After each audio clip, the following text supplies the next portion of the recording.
My name is Charity Frost, and I just turned 16. On my birthday, the man I had called Dad for the last 12 years threw a $10 bill at my face and said, "Get out. I'm done paying for another man's trash." He thought those words would destroy me. He thought that crumpled $10 bill and the slammed door would be the end of me. He had no idea it was only the beginning.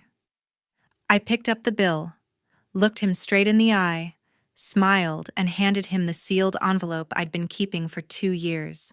"I know everything," I said. He tore it open. His face went white when he saw what was inside. Then he looked out the window and froze. Outside, through the thick Spokane snow, a black Range Rover was parked at the curb. The driver's door opened. A tall man in a dark coat stepped out and started walking toward our house. Before I tell you who he was, and why that man's appearance made my so-called father look like he'd seen a ghost, if you're watching this right now, drop a comment and let me know where you are and what time it is there.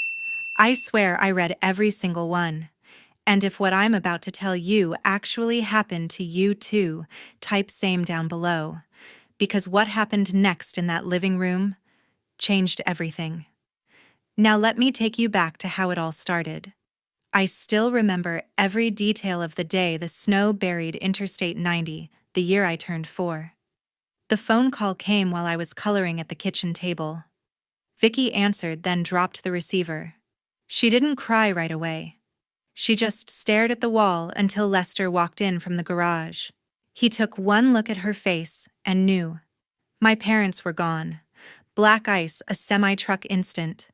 The funeral was small. I wore a navy coat 2 sizes too big and held Lester's hand the whole time because everyone told me he was family now. He and Vicky stood at the front with me between them, the perfect picture of the grieving brother and sister-in-law stepping up. People kept saying how lucky I was to have them. They moved me into their house on South Hill that same week. For the first few years, everything looked normal. Christmas cards with all 4 of us smiling. Lester teaching me to ride a bike in the driveway. Vicky braiding my hair before first grade pictures. I called them Mom and Dad because that's what they told me to do, and no one ever corrected it. Then Knox came along when I was 6. Suddenly, there were new toys that were only for the baby new clothes, that were only for the baby new everything. My old stuffed bear disappeared. My bedroom became the nursery. I got moved to the smaller room at the back of the house that smelled like mothballs. By 8, the differences were impossible to miss. Knox got the shiny red bicycle for Christmas. I got a sweater 2 sizes too big from the clearance rack. When I asked why, Lester just said, "You're older. You don't need as much." Vicky smiled that tight smile and changed the subject. My 9th birthday passed without a single mention. No cake, no candles, no happy birthday song. I sat on my bed until midnight waiting for someone to remember. Nobody did. I cried so hard I threw up in the bathroom and cleaned it myself so they wouldn't get mad. The real wake-up call came the winter I turned 10. I'd gone downstairs for water and heard voices in the kitchen. The light was off, but the hallway glowed from the crack under the door. I pressed my ear against the wood. Lester's voice was low, almost a growl. "The trust from my brother is sitting at $1.2 million, plus the life insurance payout brings it to 1.6. As long as we keep her until she's 18, we control every penny. The state pays us extra because we're listed as the parents. Nobody's checking." Vicky laughed softly. "And when she's 18, then we're done. She gets whatever's left, if anything's left. Until then, we just keep playing the perfect family." I stood frozen. My glass slipped from my hand and shattered on the hardwood. The kitchen light flicked on. Lester's face appeared in the doorway, eyes narrowed. "Go back to bed, Charity." That was the first time he ever used my name like a threat. From that night on, I understood exactly what I was to them, a paycheck in human form. Every forced smile for the neighbors, every family photo, every good girl was just part of the act. I stopped asking for things. I stopped expecting birthdays. I started watching, listening, and waiting for the day I could prove who they really were. Those words from the kitchen haunted me for the next 4 years. I stopped sleeping through the night.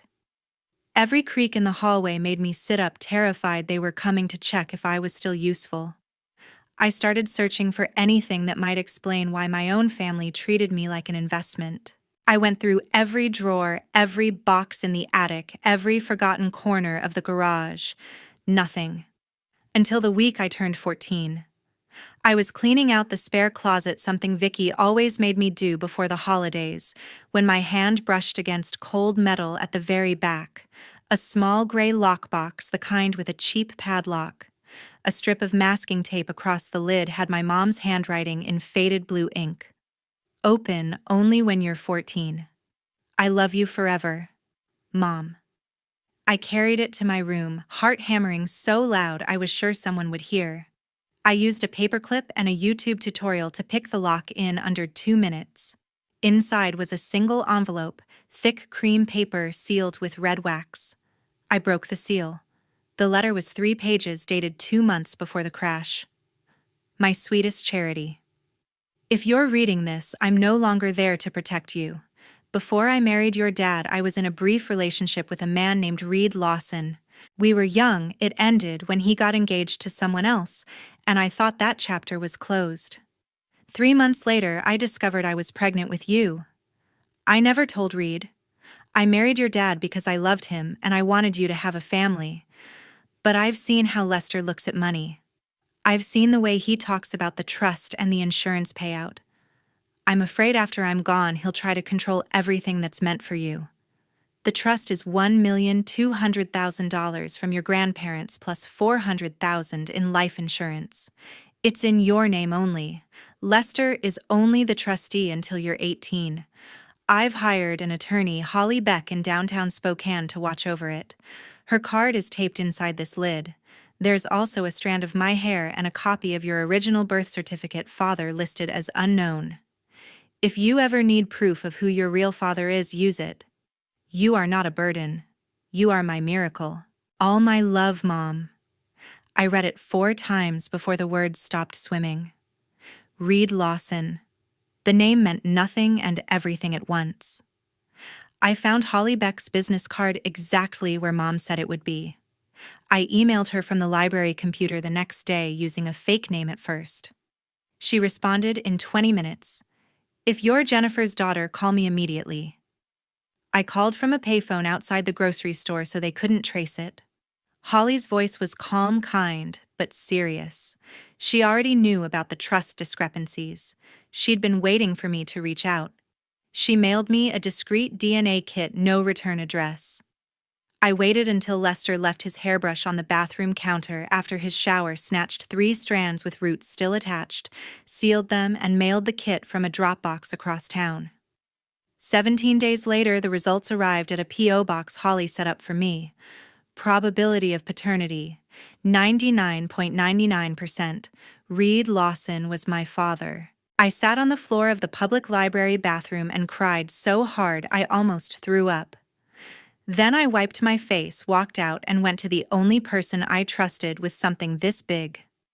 Snowheart has been my best friend since 6th grade, the only one who never bought the perfect family act. I showed her the letter, the DNA report, everything. She read in silence, then pulled me into the tightest hug I'd ever felt. We didn't sleep that night. We just sat on her bedroom floor, whispering plans, promises, and every swear word we knew about Lester and Vicky. For the first time in 10 years, I wasn't alone. The next 2 years became a countdown only I could see. Reed emailed me the same night Holly forwarded him my test results. His first message was only 4 words I should have known. We started slow, 1 message a week. Then, every few days. He never pushed. He never asked for photos or phone calls until I was ready. When I finally sent him a picture of me holding the lockbox, he replied with a single voice note. His voice cracked on my name. He wanted to fly to Spokane the next day. I begged him to wait. In Washington, 16 is the magic number. At 16, I could petition the court myself to change guardians if I proved the current one was harming my interests. Holly had already drafted everything. We just needed the perfect moment to serve it. So we planned. Quietly. Carefully. I kept living the lie at home, smiled at the right times, helped with Knox's homework, said yes, Dad, when Lester spoke to me. Inside, I was counting 722 days, 721, 720. The morning I turned 16 arrived gray and silent. No balloons on the mailbox, no pancakes with candles. Knox was already at school. Vicky was at her yoga class. Lester sat at the kitchen island in his bank suit, scrolling his phone. I walked in wearing the same jeans and hoodie I'd slept in. He didn't look up at first. Then he reached into his wallet, pulled out a crisp $10 bill and flicked it across the granite so it landed at my feet. "Get out," he said, voice flat. "I'm done paying for another man's trash." The words hit exactly like he wanted. But I had waited 2 years for them. I bent down, picked up the bill, folded it once, and slipped it into my pocket. Then I smiled, the first real smile in that house in a decade, and pulled the thick manila envelope from my backpack. "I know," I told him. He snorted. Know what exactly I placed the envelope in front of him, inside the temporary order signed by a Spokane County judge the day before, effective immediately. The certified DNA report, the petition citing 12 years of fiduciary breach. His fingers shook as he tore it open. Page after page. His own forged signatures stared back at him. That's when the doorbell rang. Vicky was still gone. Knox at school. Lester froze with the papers half out of the envelope. I walked past him, opened the front door myself. Reed Lawson stood on the porch in a charcoal coat, snowflakes melting on his shoulders. Holly Beck stood one step behind, briefcase in hand. Reed's eyes, my eyes, locked on mine for the first time in person. He didn't smile. He didn't have to. He stepped inside boots, leaving wet prints on the hardwood, and spoke the sentence I had dreamed of hearing for 730 days. "I'm here for my daughter," he said, voice calm, final. "You don't have any legal claim on her anymore." Lester opened his mouth. Nothing came out. The air in the living room went dead the instant Reed shut the front door behind him. No one moved. No one breathed loud enough to hear. Even the grandfather clock in the hallway seemed to freeze between ticks. Lester stood clutching the temporary guardianship order like it was written in a foreign language. His mouth opened, closed, opened again. Nothing came out except a small animal sound. Holly clicked open her briefcase with the calm of someone who had done this 100 times. She laid the first folder on the coffee table, dark green leather, gold-embossed seal of Spokane County Superior Court, and slid it toward the center so every page faced Lester. "Temporary order effective at 9:30 this morning," she said. "Signed by Judge Harlan. Charity is no longer your ward. Try to stop her from leaving and you'll be in handcuffs before lunch." Lester's eyes finally focused. He flipped to the last page, saw the signature, and the paper slipped from his fingers like it burned him. Reed never raised his voice. He simply reached into the second folder and began placing documents on the table one by one, slow enough for the sound of thick paper hitting glass to echo in the silence. A bank withdrawal slip, $8,000, memo line, Knox private school deposit. Knox had been in public school his entire life. A wire transfer confirmation, $12,000 to Coeur d'Alene Chevrolet for a white Tahoe registered to Victoria Frost. The same month, I was told braces were too expensive. A resort reservation in Los Cabos, $43,000. 4 adults, 2 children, Christmas week. I spent that Christmas eating cereal alone while they sent postcards of turquoise water. He kept going. A boat loan in Lester's name. Hockey equipment and travel team fees that totaled more in one season than I had been given in 4 years. A casino cash advance slip from the Bellagio signed with the trust's debit card. Every sheet landed with the soft finality of a gavel. $212,000. 12 years. Every dollar taken while I wore hand-me-down coats and asked for nothing. Vicky had slipped in through the garage entrance sometime during the presentation. She stood just inside the archway in her lavender yoga outfit, stainless steel water bottle trembling so hard the ice inside rattled. I never signed anything," she stammered, voice cracking on every word. Reed finally looked at her. "Your signature is on 14 of these withdrawals, Mrs. Frost. Page 27 if you'd like to refresh your memory." Her knees buckled. She caught the doorframe to stay upright. From the stairs came the creak of weight on old wood. Knox appeared in his Gonzaga Bulldog's pajama pants, hair sticking up, eyes wide. He took in the stack of papers, his father's ghost-white face, his mother half collapsed against the wall, and the stranger who looked like an older, richer version of me. He opened his mouth maybe to ask what was happening, but no sound came. He just stared at the evidence of every new gaming console, every ski trip, every pair of $300 sneakers he'd ever owned. Holly closed the briefcase with a sharp snap. "The Spokane County Sheriff's Civil Division is on standby," she said. "We'd prefer this stay peaceful." Lester found his voice at last raw and ragged. "You can't prove any of this." "I'll fight it. I'll drag this through every court. You'll lose," Reed cut in quiet, certain. "And when you do, the DA gets the forgery file. 18 counts minimum. We're offering you the chance to keep this civil. Take it." He turned to me, held out his hand. I took it. His palm was warm, calloused in places I didn't expect, steady in a way nothing in my life had ever been. I grabbed the duffel I'd hidden behind the couch the night before, 3 hoodies, 2 pairs of jeans, my mom's lockbox wrapped in a t-shirt, and walked toward the door.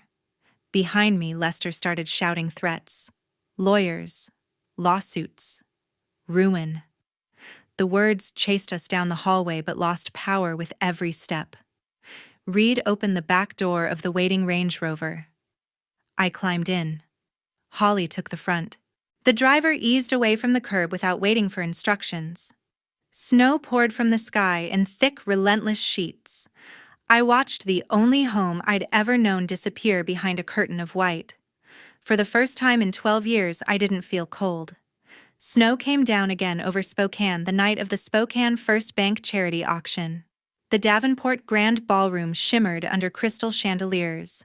300 guests in black tie milled around silent auction tables, signed Gonzaga basketball's weekend stays at the Coeur d'Alene Resort, a private dinner with the mayor. Every dollar went to the Children's Hospital, or so the banners claimed. Lester still held the title of branch president. The board hadn't moved against him yet. The lawsuit was still pending review. So there he sat at the head table in his rented tux, smiling for sponsors, shaking hands like nothing had changed. He had no idea the lead sponsor had changed. Reed had quietly pledged $300,000 the week the invitations went out. The bank president himself had called to thank him personally, never asking why a Seattle shipping billionaire cared about a Spokane fundraiser. I walked in on Reed's arm wearing a floor-length navy silk gown he'd had delivered the day before. Heads turned, phones lifted, whispers followed us across the marble floor. We stopped at table after table so Reed could greet old acquaintances. Every introduction was the same. "This is my daughter Charity." Some recognized the last name Frost and did the math in their heads. Others just smiled politely. A few asked where I went to school. I answered with the truth for the first time in my life. "I'm finishing the semester online while I settle the guardianship transfer." The MC tapped the microphone. Dinner ended. The lights dimmed for the live auction segment. Reed was scheduled to give the sponsor thank you right before the big-ticket items. He squeezed my hand once, then walked up the 3 steps to the stage. The room quieted. Reed took the mic, scanned the crowd, and smiled the easy smile that closed 8-figure deals. "Good evening, Spokane. Tonight we've already raised an incredible amount for the Children's Hospital, and I'm proud to be part of it. But before we start bidding on that Lake Tahoe ski week, I have someone I'd like you to meet." He turned to me. I rose from our table near the front and walked up the steps. The spotlight found me. 300 faces stared. Phones rose like a wave. This Reed said, voice steady, is my daughter Charity Frost. 16 years ago, I didn't know she existed. 4 months ago, she found me.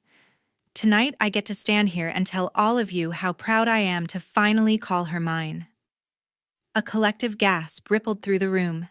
At the head table, Lester stood so fast his chair scraped backward. The crystal wine glass in his hand tipped. Red Cabernet poured across the white tablecloth and dripped onto the carpet like blood. Someone in the back whispered loud enough for half the room to hear, "That's the branch president's niece. Or daughter." Wait. Reed kept talking. Charity spent her life being told she was a burden. She was denied basic things while money meant for her education paid for vacations and cars. But she never gave up. She fought. She found the truth. And now she's home. The whispers turned to murmurs. Phones were no longer subtle. People filmed openly. Lester's face cycled through every shade of red and white. He took one step toward the stage, then another like he might charge it. Vicky grabbed his sleeve and hissed something no one could hear. Reed wrapped an arm around my shoulders. "So thank you, Spokane, for giving me the chance to stand here with my daughter tonight.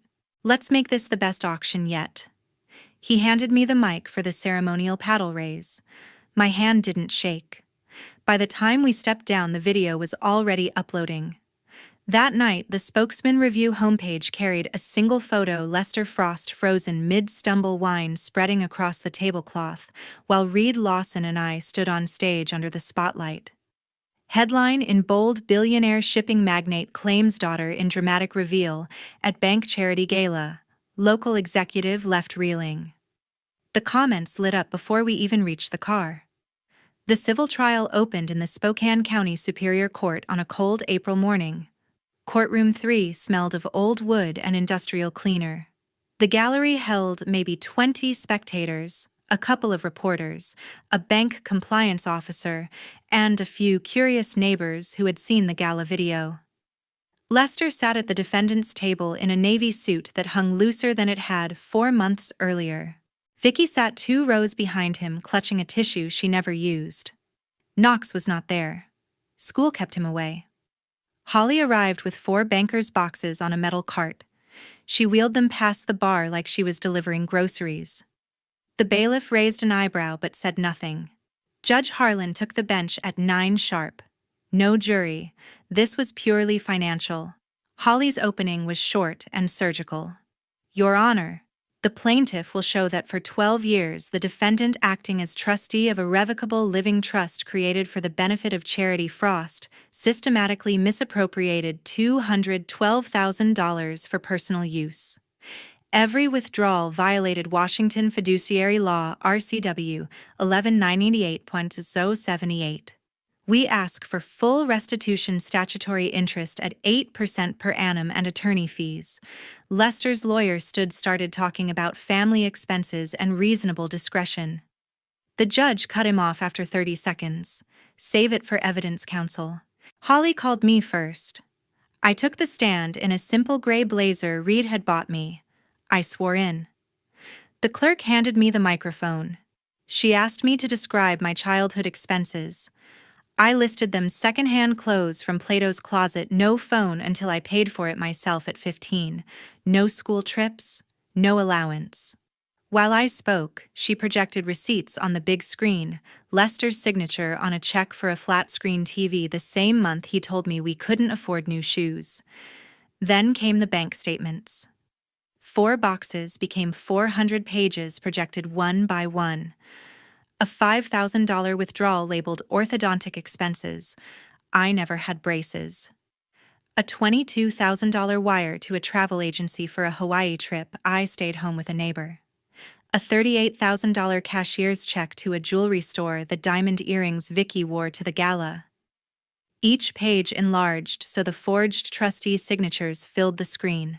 Lester stared straight ahead, jaw clenched so tight the muscle jumped. Holly rested after 2 hours. The defense called no witnesses. Lester's attorney asked for a recess. The judge denied it. Closing was brutal. "Holly, The defendant stole from an orphan he pretended was his daughter. The evidence is undisputed. Award the full amount plus interest and fees. Defense: reasonable family expenses. Judge Harlan removed his glasses. I've seen enough. Judgment for the plaintiff: $212,000 principal, 8% annual interest from date of each wrongful withdrawal, and $48,000 in attorney fees and costs. Total due within 30 days. Case closed. The gavel fell like a gunshot. The bank fired Lester the following Monday. The official letter cited loss of public trust and violation of fiduciary ethics policy. He cleared his desk before lunch.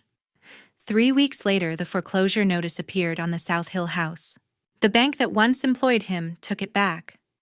Vicky packed what she could into her SUV and moved into her mother's double-wide trailer 20 miles east of Airway Heights. Knox texted me once from his new flip phone. "Sis, I swear I didn't know any of this. I'm sorry." I read it, thumb hovering over reply, then deleted the thread and blocked the number.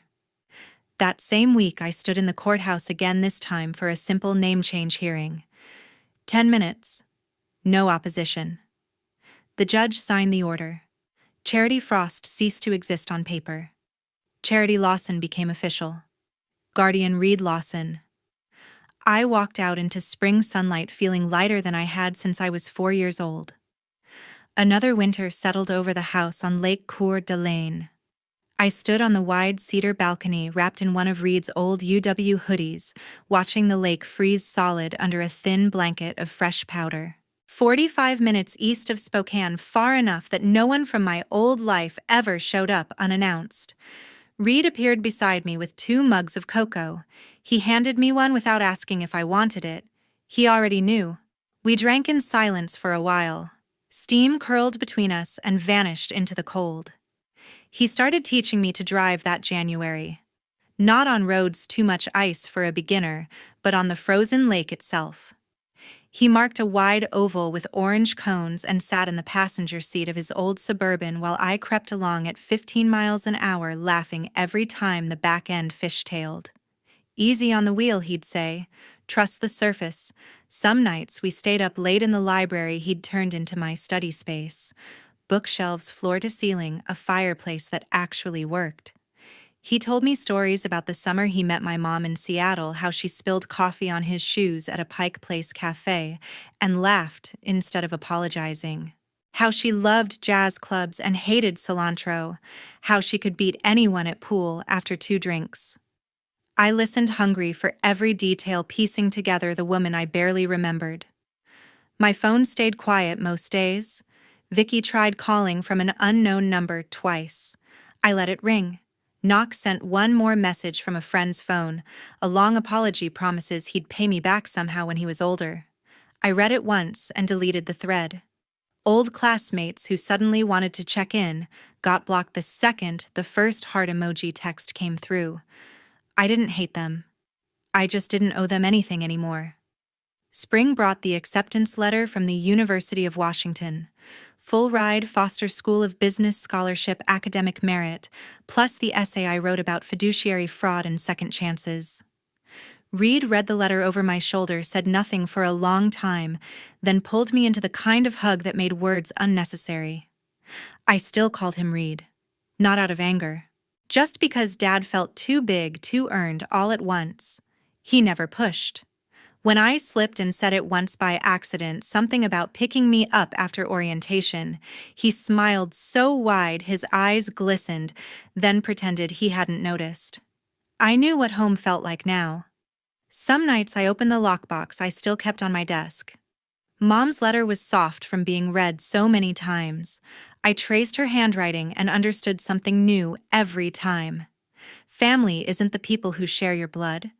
It isn't even the people who raise you. Family is the person who chooses to stay when the truth comes out ugly, who shows up every single day without keeping score, who looks at the worst parts of your story and says, "That doesn't change how much you're worth to me." Reed chose that. Every morning.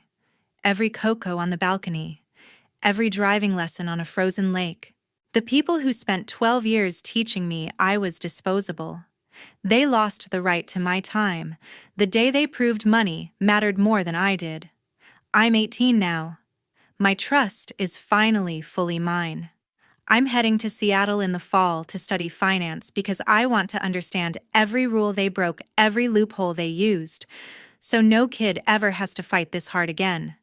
And when people ask where I'm from, I don't mention South Hill anymore. I say I'm from the house on the lake, where someone finally taught me what the word home is supposed to mean. Blood doesn't get to write your ending. The people who stay do.